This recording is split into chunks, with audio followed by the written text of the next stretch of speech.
Welcome back to Jforrest English. I'm Jennifer, and today you're going to improve your listening skills of fast English.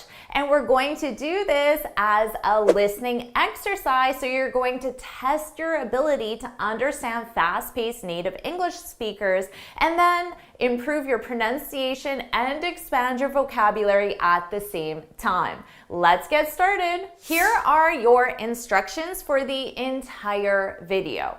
First, I'm going to say a sentence 3 times, and you need to write down exactly what you hear in the comments. Next, you can review what I said, and you can learn the pronunciation changes that take place in a fast speech, and you can learn the expressions that I used. Are you ready? Let's get started with your first listening exercise. I'll say it 3 times. I can't believe she sprung that on me. I can't believe she sprung that on me.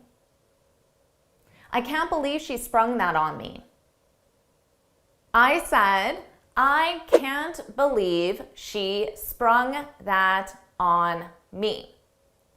For this listening exercise, I don't think the pronunciation is difficult to understand, but you have to know this expression and understand what this expression means. So the expression I used is to spring something on someone. I can't believe she sprung. Sprung is the past simple of the verb spring. To spring, sprung. She sprung that is the something, on me. When you spring something on someone, you suddenly ask or tell someone something that they weren't expecting. So let's say there is a presentation taking place 1 hour from right now. And my coworker was supposed to do this presentation. But just now, 1 hour before the presentation, my boss says, oh, by the way, Jennifer, I want you to do the presentation in 1 hour. And I'm not prepared for this at all. I wasn't expecting it. Then I can say, I can't believe she sprung that on me. And that represents that I have to give the presentation in 1 hour. Our next listening test, I'll say it 3 times. It's supposed to rain on and off today. It's supposed to rain on and off today. It's supposed to rain on and off today. I said, it's supposed to rain on and off today. First, let's talk about pronunciation. Here we have a contraction, it's. It's supposed to. It's as a contraction represents it is. It's supposed to. Now notice here, supposed to. Suppose is spelled with an ED. It's an ED verb, but you don't hear it at all. It's supposed to. Supposed to. But it's always spelled with an ED verb when the expression is to be supposed to. Now, many students forget the verb to be in this expression. Don't forget the verb to be. It's grammatically incorrect. It is supposed to. I was supposed to. She is supposed to. We are supposed to. Don't forget that verb to be and conjugate your verb to be. It's supposed to rain on and off. On and off. Notice here, the and, you don't hear it at all. It sounds just like a On, off. On, off. On, off. And then you combine that together. On and off. On and off. It's supposed to rain on and off today. When something happens on and off, it means it only happens sum of the time of a total time. So in our expression, the total time is today. But if I say it's supposed to rain on and off today, I know that it is not going to rain the total time, but it is going to rain some of the time. And I don't know when it's going to rain. So it might rain for 1 hour, stop for 3 hours, rain for 2 hours, stop for 1 hour, rain for 2 hours, and then stop again. That would be on and off. We commonly use this expression with rain because rain frequently happens on and off. It doesn't happen for the total time of a timeline. But we can also use this expression for other activities as well. For example, I worked as a waitress on and off when I was a student. So I have the total time I was a student, 4 years. And I worked as a waitress. But if I say on and off, it means that I did not work as a waitress the entire time I was a student, so 4 years. Perhaps I worked for 4 months during the summer, and then I didn't work. I focused on school, and then maybe I worked for 2 months, and then I stopped. I worked again for 6 months, and then I stopped. I worked as a waitress on and off. Our next listening test, I'll say it 3 times. I got the gist of it. I got the gist of it. I got the gist of it. I said, I got the gist of it. Here, let's talk about how gist of it, the sounds are combined. The sounds are linked together. And this sounds like gist of it. So I take the last sound on a word and I transfer it to the next sound to help me combine the sounds together. Gist of it, gist of it, gist of it. I got the gist of it. What does this mean? Well, the gist of something is the main idea of something. So if you say, I got the gist of it, here the verb get means understand. I understand, or in the past, I understood the main idea of it. But when you say, I get the gist of it, or I got the gist of it, you're letting the person know that you understand the main idea, but you don't necessarily understand all the smaller details or all the details. You just understand the main idea. For example, her lecture was complicated, but I got the gist of it. So perhaps you're learning something new, and for you, it's complicated. For me, something complicated would be to do with math or science. So if I went to a physics lecture or a quantum mechanics lecture, maybe I understand the overall idea of the lecture, but I don't really understand all the small details. I just have an overall understanding of the main idea. I got the gist of it. Are you ready for your next listening exercise? I'll say it 3 times. Just a heads up that I'm running late. Just a heads up that I'm running late. Just a heads up that I'm running late. I said, just a heads up that I'm running late.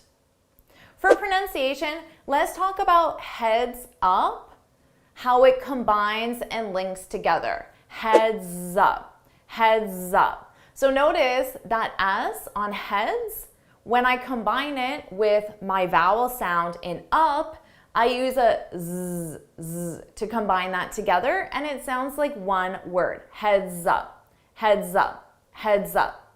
Just a heads up that I'm running late. When you give someone a heads up, so the expression just a heads up, this is used to give someone advanced warning of something.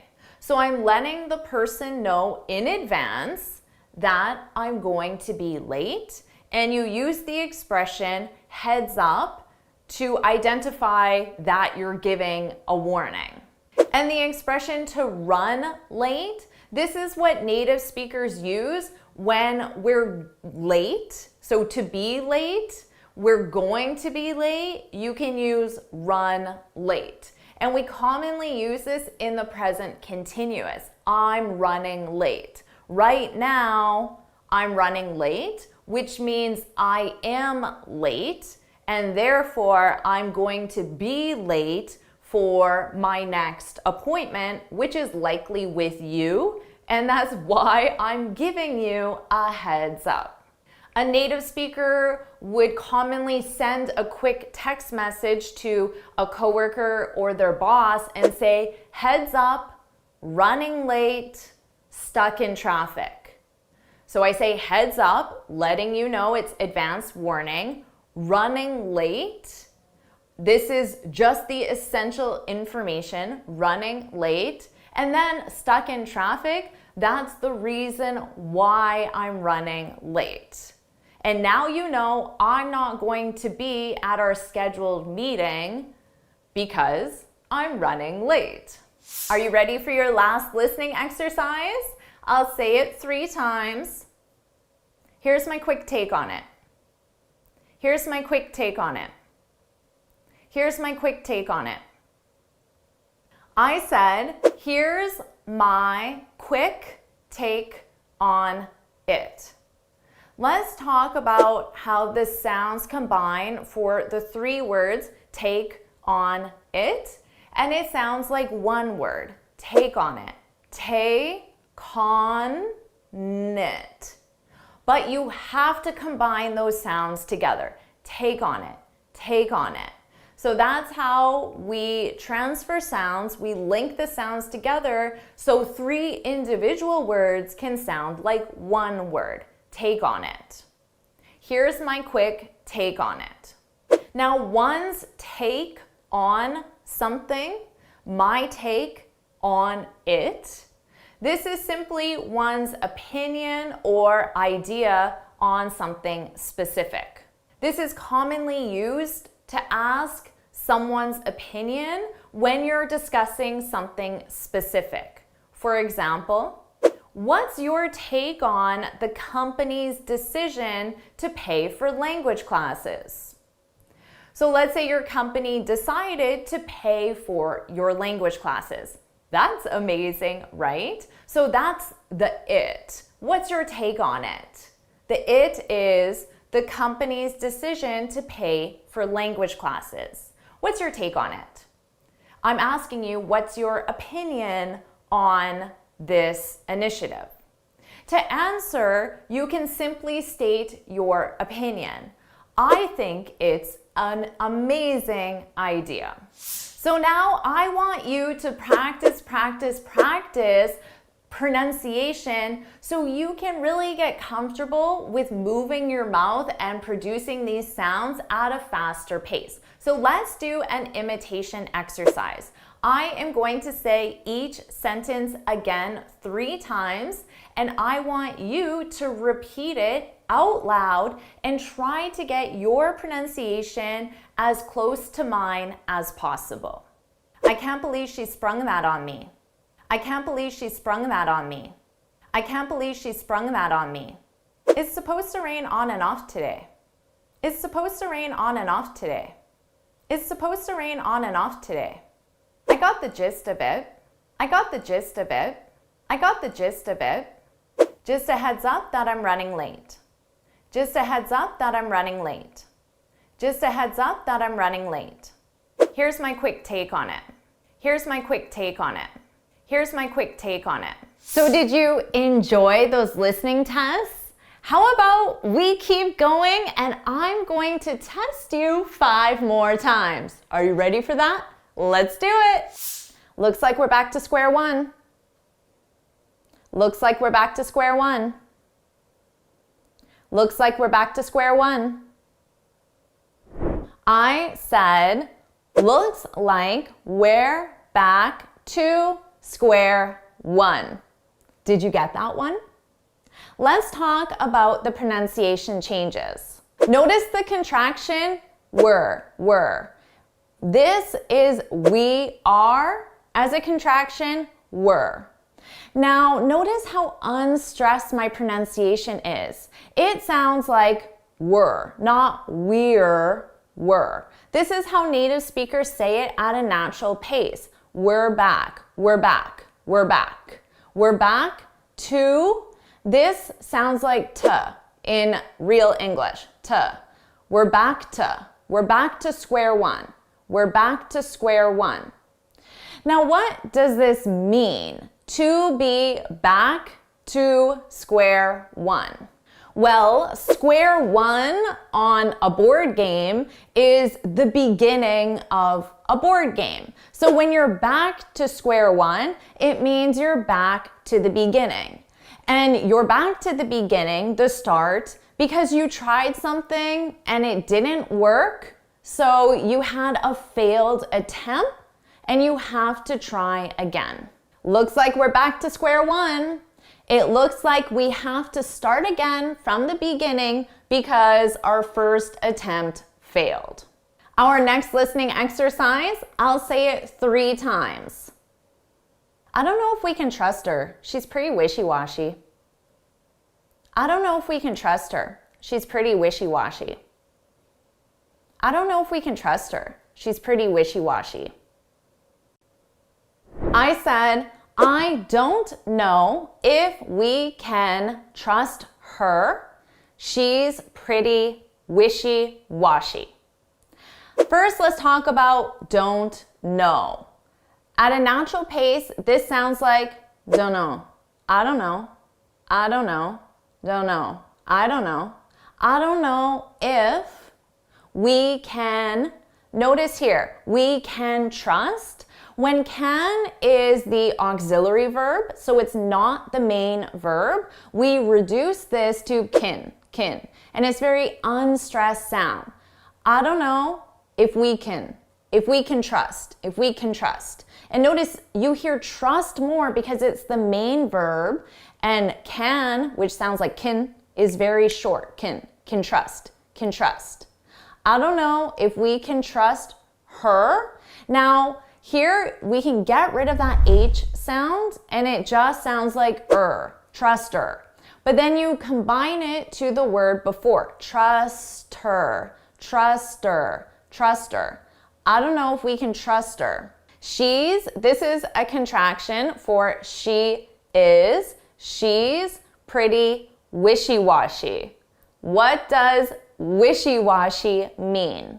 To be wishy-washy, this is when you have no clear or consistent ideas or decisions. We generally use this as an adjective to describe someone who changes their mind, changes the decision that they make frequently. So that's why you don't know if you can trust her, because she says she's going to come to your party or help you move, but because she's wishy-washy, tomorrow she might change her mind and say, oh, actually, I'm not coming to the party, or I'm not going to help you move. But then maybe the next day she changes her mind again and she does come to your party. She's wishy-washy. I don't know if I can trust her. She's pretty wishy-washy. Our next listening exercise, I'll say it 3 times. You gotta give him props. He's a real trooper. You gotta give him props. He's a real trooper. You gotta give him props. He's a real trooper. I said, you got to give him props. He's a real trooper. You got to sounds like gotta. You gotta give him. Same thing we saw with her. Get rid of the H and it will sound like im. But you can combine it to the word before. Give 'em, give 'em, give 'em. You gotta give him props. he's, this is a contraction, he is, he's a real trooper. Now, what does this mean? To give someone props. This is when you give someone respect, credit, or recognition. So let's say a coworker of yours gets a really big client. Well, if you want to give your coworker credit or recognition, you could say, oh, we got to give him props. And then you can celebrate his big achievement. Let's talk about he's a real trooper. When you describe someone as a trooper to be a trooper, this is someone who perseveres through hardship or difficulty. So they persevere, they keep going, they don't give up, they don't quit, they persevere. And this is why you gotta give him props, because he didn't quit, even though it was difficult, because he's a real trooper. Our next listening exercise, I'll say it 3 times. Our successes and failures were writ large. Our successes and failures were writ large. Our successes and failures were writ large. I said our successes and failures were writ large. Notice our. I did not pronounce this as our. I said R. A very reduced sound, R. Our successes, our successes. Our successes and failures. Here, and, when and comes between 2 nouns or even 2 verbs, we reduce it to n. Our successes and failures. Coffee and tea, successes and failures. Our successes and failures were writ. Did you spell this starting with a R or with a W? The W is silent, just like in the word write. The W is silent. But in spelling, it's there. In pronunciation, it isn't. Writ large. What does writ large mean? This is an adjective that simply means to be very obvious. So our successes and failures were very obvious. Why is that? Perhaps we work for a public company, and when we fail, the general public knows we failed. But also when we succeed, the general public knows we succeeded, because our successes and failures are writ large. They're very obvious. Are you ready for your last listening exercise? I'll say it 3 times. With a few tweaks, it'll be good to go. With a few tweaks, it'll be good to go. With a few tweaks, it'll be good to go. I said, with a few tweaks, it'll be good to go. Did you hear that contraction? It'll. It will sounds like it'll. It's a very soft sound. It's easy to miss that will. It'll be. But without it, the sentence wouldn't be grammatically correct. If I said it be, that isn't correct. It will be. It'll be. It'll be good to go. Just like we saw before, to is a reduced sound, an unstressed sound, to. Good to go, to go, good to go, good to go. What does this mean? With a few tweaks, tweaks are changes, small changes. So let's say you're writing a report and your boss or coworker wants you to remove this section and add this information. That would be a tweak, You need to make a small change, a tweak. With a few tweaks, with a few changes, it'll be good to go. When something is good to go, it means it's ready. And we use this in 2 contexts, ready to leave or ready to start doing something. So let's say you and your friend are going to the movies. Your friend could text you and say, good to go? Are you ready to leave? And in this case, it could be, are you ready to leave your house to meet me at the movies? Good to go? Good to go?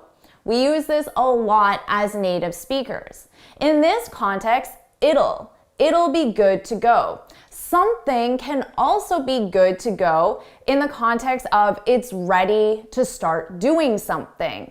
For example, the new website will be good to go on Monday, which means the new website will be ready to start doing something, ready to start receiving visitors, ready to be available to the public. The new website will be good to go on Monday. Now, the new website as a subject is it. So if you already know you're talking about the website, you can say it'll be good to go.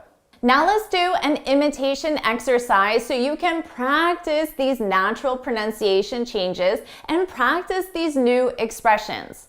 I'll say each sentence again 3 times in a row, and I want you to imitate my pronunciation. Try to say it just like me, get all those pronunciation changes. And I want you to say this out loud. So you can do this as many times as you like to practice. Looks like we're back to square one. Looks like we're back to square one. Looks like we're back to square one. I don't know if we can trust her. She's pretty wishy-washy. I don't know if we can trust her. She's pretty wishy-washy. I don't know if we can trust her. She's pretty wishy-washy. You gotta give him props. He's a real trooper. You gotta give him props. He's a real trooper. You gotta give him props. He's a real trooper. Our successes and failures were writ large. Our successes and failures were writ large. Our successes and failures were writ large. With a few tweaks, it'll be good to go. With a few tweaks, it'll be good to go. With a few tweaks, it'll be good to go. You are doing an amazing job, but the more you practice, the more you'll improve and the faster you'll improve. So how about we do this one more time? We'll do one more set of 5 listening exercises. Are you ready? Here we go. Cut her some slack, she's a newbie. Cut her some slack, she's a newbie. Cut her some slack, she's a newbie.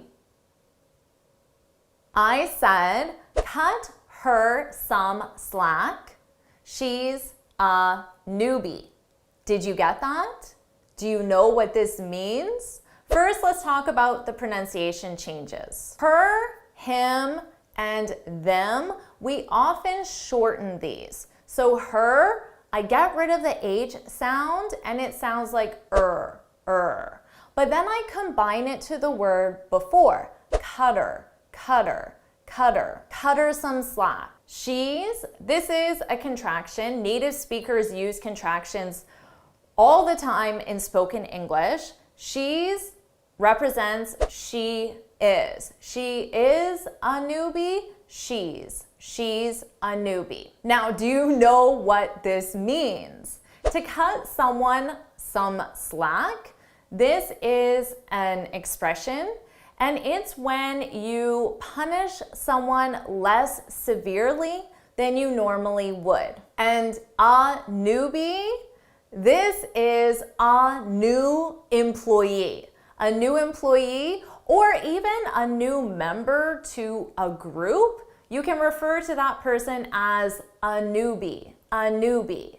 So it makes sense that you might cut a newbie some slack. You might be less severe with that person because they're new, they're still learning, they're still training. Cut her some slack, she's a newbie. Our second listening exercise, I'll say it 3 times. Give me 20 to whip up some appies for the party. Give me 20 to whip up some appies for the party. Give me 20 to whip up some appies for the party. I said, give me 20 to whip up some appies for the party. Give me, we reduce these to sound like gimme, gimme, gimme, give me 20. 20 here means 20 minutes. Commonly, we drop the minutes when it's obvious. Call me in 5 instead of call me in 5 minutes. Give me 20. Give me 20 minutes. Give me 20 to whip up. Whip up is a phrasal verb. For the pronunciation, notice is whip up, whip up, whip up because of linking. Whip up. Whip up means to prepare something quickly. We specifically use this in a cooking context. Whip up some appies. What are appies? Well, I just said that we use the phrasal verb whip up in a cooking culinary context. What does appies sound like? Anything you can think of? Appetizers. Appetizers. Native speakers, we love shortening words. So we take the word appetizer and we shorten it to appy. Appy. Because it's plural in my example, appies. Appies. Another common shortened word is simply apps. So you could say, give me 20 to whip up some apps or whip up some appies. Both are commonly used. Are you ready for your next listening exercise? She's got some nerve sauntering in 30 minutes late. She's got some nerve sauntering in 30 minutes late. She's got some nerve sauntering in 30 minutes late. I said, she's got some nerve sauntering in 30 minutes late. For pronunciation, notice she's got. Here, the contraction is she has. She has got. I know this because grammatically it isn't correct to say she is got. It's she has got. She's got. She's got some nerve. What does that mean? To have some nerve is an expression to say, how dare she?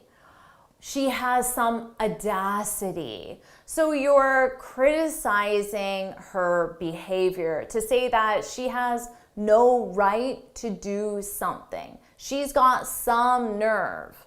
Now, what does she have no right to do? Well, is sauntering in 30 minutes late. To understand this, you need to know what saunter in means. When you saunter, it means you walk in a very relaxed, casual, unhurried way. To saunter. In here means into the office, into the room, into the meeting. She sauntered in 30 minutes late. So basically, she came to the meeting 30 minutes late.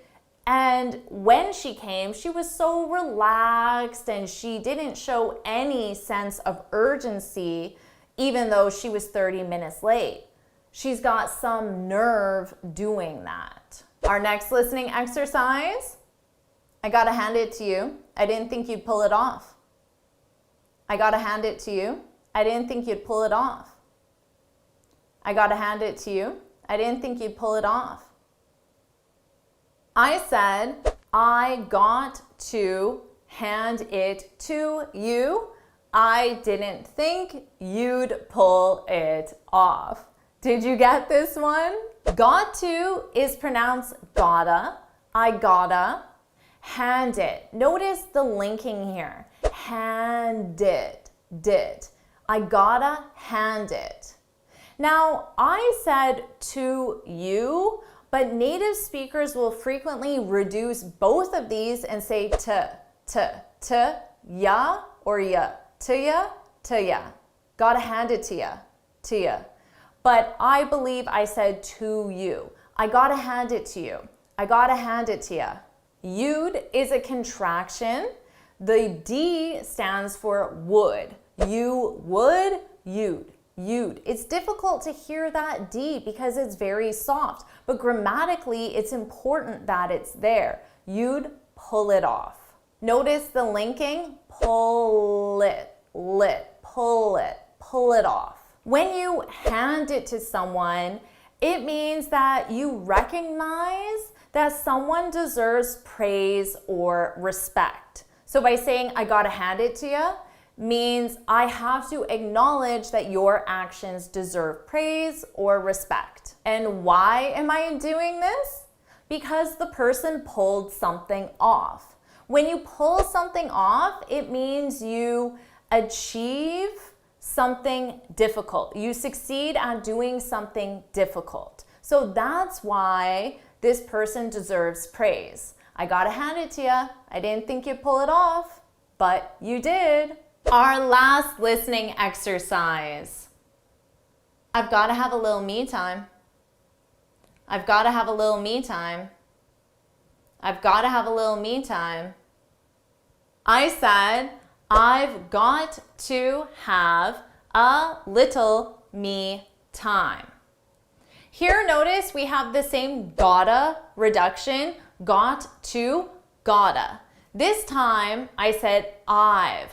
I have as a contraction, I've gotta, I've gotta, I've gotta. I've gotta have a little will sound like lil, little, a little, lil, a little me time. Now, what is me time? Me time is simply personal time. It's time when you can do whatever you want to do. It's your personal time. So of course, I've got to have a little me time. I must have some time for me to do whatever I want to do. Personal time, me time. Now let's do some imitation practice to make sure that you practice this natural pronunciation. I am going to say each sentence 3 times, and I want you to repeat it out loud. And you can do this exercise as frequently as you'd like. Cut her some slack, she's a newbie. Cut her some slack, she's a newbie. Cut her some slack, she's a newbie. Give me 20 to whip up some appies for the party. Give me 20 to whip up some appies for the party. Give me 20 to whip up some appies for the party. She's got some nerve sauntering in 30 minutes late. She's got some nerve sauntering in 30 minutes late. She's got some nerve sauntering in 30 minutes late. I gotta hand it to you. I didn't think you'd pull it off. I gotta hand it to you. I didn't think you'd pull it off. I gotta hand it to you. I didn't think you'd pull it off. I've gotta have a little me time. I've gotta have a little me time. I've gotta have a little me time. So did you enjoy this lesson? Would you like me to make more listening exercises just like this? If so, put yes, yes, yes in the comments below so I know you enjoyed this lesson. And make sure you get this free speaking guide where I share 6 tips on how to speak English fluently and confidently. You can download it from my website right here, or you can look for the link in the description. And why don't you get started with your next lesson right now?